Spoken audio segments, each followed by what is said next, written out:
Hi, எல்லாரும் எப்படி இருக்கீங்க? இன்னைக்கு என்ன விளாக்ல பார்க்க போறோம்னா, நம்ம வந்து ஃப்ரைடே விளாக் தாங்க. மார்னிங்கா பசங்கள ஸ்கூலுக்கு அனுப்பியாச்சு. அதுக்கப்புறம் நம்ம வந்து பூஜை செய்ய ஸ்டார்ட் பண்ணிட்டோம். ஏன்னா பூஜை செஞ்சு ரொம்ப நாள் ஆயிடுச்சு. காவடி எடுக்கிறோம்னு சொல்லி நம்ம தேர்ஸ்டேவே ஊர்லேருந்து இங்கேருந்து கிளம்பியாச்சு சென்னையிலேருந்து. அதுக்கப்புறம் நம்ம காவடிலாம் எடுத்துட்டு சண்டே வந்து குலதெய்வ கோயிலுக்கு போயிட்டு அங்கே பொங்கல்லாம் வச்சுட்டு அதுக்கப்புறமா தான் வந்திருந்தோம். அதுக்கப்புறம் எனக்குமே வந்து உடம்பு சரியில்லாமல் இருந்துச்சுங்க. உங்களுக்கு வாய்ஸில் பார்த்தீங்கன்னா தெரியும் கிளீனாக. அதுக்கப்புறம் உடம்பு கொஞ்சம் நல்லா இதானது. வெள்ளிக்கிழமை பூஜை தான் வந்து ரொம்ப நாள் கழிச்சு செஞ்ச மாதிரி இருந்துச்சு. அதுக்காக அன்னைக்கு பூஜை வந்து நம்ம ஸ்டார்ட் பண்ணியிருந்தோம். அன்னைக்கு நைவேத்தியமா என்ன செஞ்சிருக்கேன்னா, சிம்பிளான விஷயம் தாங்க பண்ணியிருந்தேன். அவல்ல காசின பால் ஊற்றிட்டு சர்க்கரை போட்டு அது நைவேத்தியமா வச்சுருந்தேன். காலையில பூஜையும் வந்து நம்ம செஞ்சிருந்தோம். காலையிலயும் சாயந்தரமும் செஞ்சிருந்தோங்க. இந்த மாதிரி அந்த டே வந்து ரொம்ப சூப்பரா தான் போச்சு. ரொம்ப நாள் கழிச்சு நம்ம பூஜை பண்ணது.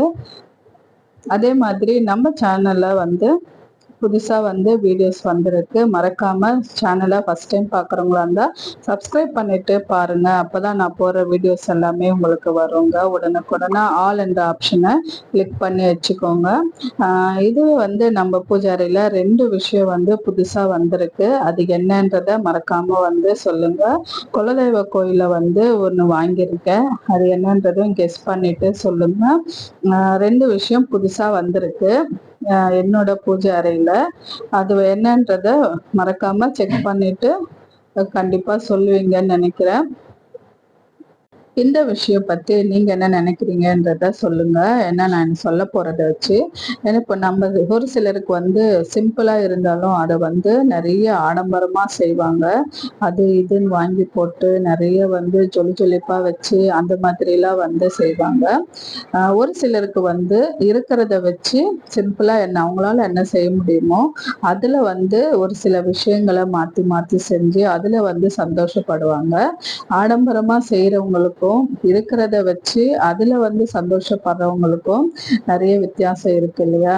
அதுல நான் வந்து 2வது தரம் தாங்க. இருக்கிறத வச்சு அதுல வந்து என்னால என்னென்ன செய்ய முடியுமோ அதை செஞ்சு நான் வந்து சந்தோஷப்படுவேன். அந்த மாதிரி தான் இப்போதைக்கு என்னுடைய பூஜை அறை வந்து இதுதான். ஏன்னா ஒரு சிலருக்கு ரொம்ப கிராண்டா இருக்கும்.